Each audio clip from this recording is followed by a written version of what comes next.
Skip, I guess, mentioned a little bit about what the town was like back then, and why don't you both kind of reflect back on what the campus and the community was like back in the mid-'60s, late '60s.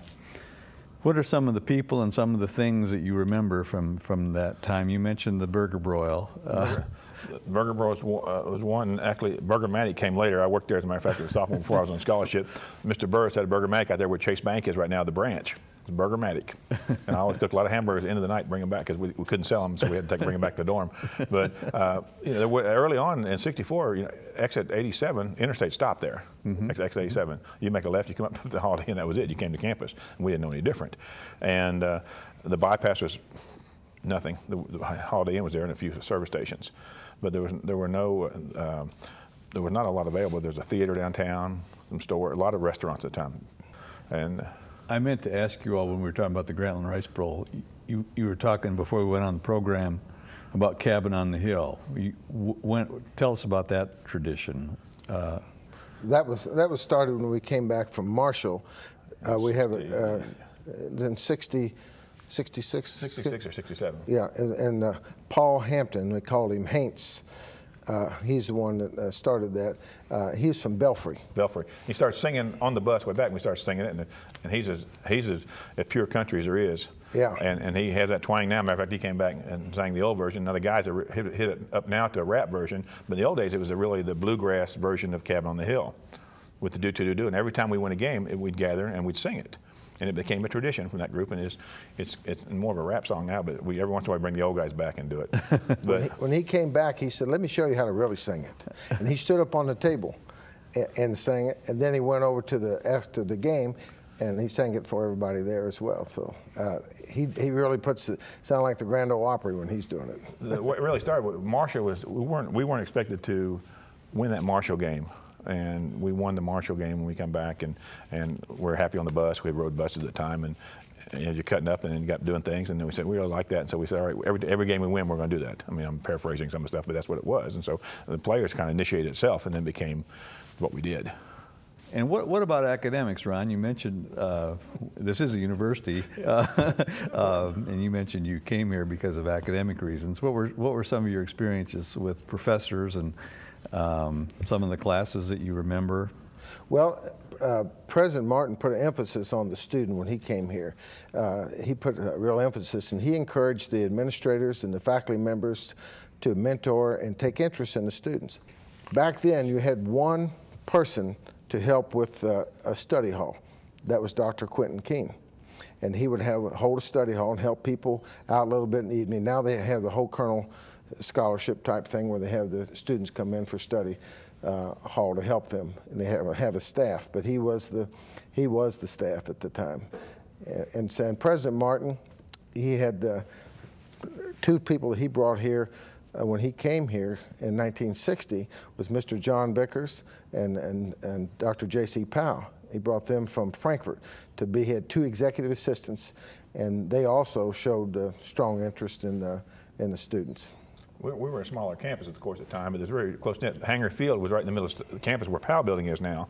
So it was surrounded by McGregor Hall and Case Hall. So the ball games, you know, you could not go to a ball game, and the stadium was packed. It seat 15,000, and it was at crunch time 15,000. And there was a lot of support. Faculty went, and it was really a camaraderie of a small school. Skip, I know you consider Dr. Martin, Dr. Bob Martin, and Coach Kidd to be two of your lifelong role models. Tell us a few of your memories of these two legendary EKU leaders. Interesting, of course, got to know Coach Kidd first, and as I said, as a walk-on player, and then my sophomore year, I earned a scholarship, and I was playing cornerback and got hurt. My knee was messed up, and that's back in those days. You know, it wasn't instant. They isolated you for a long time with your knees, and you know, you just get atrophy set in. In my second semester, I'm going to try to come back with it too. And at some point in time, we had to make a decision. Coach Kidd offered me an opportunity to half scholarship as a football player, a full scholarship as a manager. And I remember the discussion. That was the hardest discussion in my life. I mean, to make. You know, logically, you take the full ride in that way, but you want to play football. And we discussed it together a lot, and with a lot of guys. But the thing was, I'd already been on the team as a player. So the transition wasn't bad. I was always considered part of the team, even to this point at the time. And so he was good about that. And he gave me, and the opportunity was unbelievable because it gave me a lot of leadership opportunities that you wouldn't normally have as a student. Because as a student manager at the time, you ordered uniforms, you did things, you ran the practices. I mean, you had a major role. You started making decisions. You got to do all the process. And by the time I was a senior, I had a lot of, and I tried back one more time to come back out again and hurt my other knee. So that took care of that. But he gave me the opportunity, and he was always, I mean, I always felt like he had a strong interest in me. I mean, I babysat for him with Sue. So Sue was taking classes when they lived down there. As a matter of fact, my freshman year, I babysat when I wasn't on scholarship. And I always ate dinner, and then Sue would take classes. and Mark and Kathy and Keith were this big. But they, a strong motive. He involved me. He was always interested. He always gave me opportunities. He always kicked my bottom when necessary. And by the time I was a senior, I had lots of responsibilities, and I'd had a lot of opportunities I would have never had, and it really helped shape me a lot. Now, Dr. Martin, he used to come over with Dr. O'Donnell, who would come to practice occasionally, and when we practiced on the track, and Dr. O'Donnell, President Martin was there the day you got hurt, and he was there the day I got hurt. And he remembered, and that part of it, and I jumped. It was one of those freak accidents that happened, and I thought my life had ended. I had a bad semester and had to get it straightened out. But you know, when you're 18 and you're thinking athletics, when you're thinking those lines, and because I planned to be a football coach, and funny how things go. So I was involved in a lot of student organizations on campus and had a lot of contact with Dr. Martin. I was sports editor of the yearbook and president of the E Club. And then when they did the Mule Barn, he called some student leaders and had some input on that. And so we had some involvement. And Bob Tarver and I were roommates at that point in time. And Bob graduated. He graduated in '68, and he had the opportunity to be a director. He's the first director of student activities. And we were good friends as well, and still remain so. And the next year I graduated, and Bob went on. I went to be a missions counselor after Martin gave me an opportunity. I never interviewed. He said, "I want you to be." When I graduated, he offered me a graduate citizenship, and to work with him. And he gave me the apartment in the alumni house. Now that's another story. Down at the basement alumni house, the door's not even there anymore, but they bricked it up. But Bob Tarver and I lived there for a year, and rent free to just maintain the house. And it's in there. I don't know if a ghost lived or not, but it squeaked a lot. But he would give us opportunities like that, and then I was there at the time of all the student crises and things like that, and as a student, and he utilized us quite a bit. Quite a bit. He said, "I want you to work with missions," so that was my job. I was a missions counselor. I was assigned to over to missions, and had I worked there a year, and then Bob went on to IU to get his doctorate, and Dr. Martin said, "Okay, you're going to be director of student activities," and so the boss didn't hire me. I was just placed, and so that was interesting for a while. And then I served with student activities for a while. Then we opened the Powell building. We directed the Powell building, had all those activities there, and that expanded somewhat as we grew as a campus. Programming, when it got in the program part of it. So Dr. Martin was always good. He's always had advice and always called me aside, and he guided me quite a bit, and he was always easy to talk with. But that's not the image of the Bob Martin that a lot of us have thought of. I mean, he was...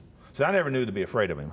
Kind and personable. Kind and personable. And he was that way, and not to say other people were afraid of him, but I always knew him as Dr. Martin, and so it was on a positive side for students. I didn't come in as applying for a job as a dean or whatever as Dr. Martin, because I didn't have any clue the difference of Dr. Martin or Coach Kidd. I mean, they were just family. It really was that way. Mrs. Martin was wonderful that way to me. I mean, that way too, and just. Well, I think one thing I want to mention, when Skip was the manager of the team, he was more like on the staff, and he had responsibilities, even though he was our colleague and our fellow student. Coach Kidd gave him responsibilities of discipline, to curfews, which was a tough job. It was a tough job. It was an enforcer, so to speak. And on the field, he controlled the practices, and Coach Kidd always referred to him as a blue chip manager. So he got tremendous leadership experience and responsibility, and a lot of authority to go along with it. So President Martin knew that, watched him, came to practices. He was very much involved. He would come to the meetings before a big game, and he'd speak over on Monday or Tuesday of the week and tell us what he expected also. And when you play Moorhead, if you win, you get an extra day. So you had the whole student body wanting you to win the day game. off for Thanksgiving before. That was like the rumor.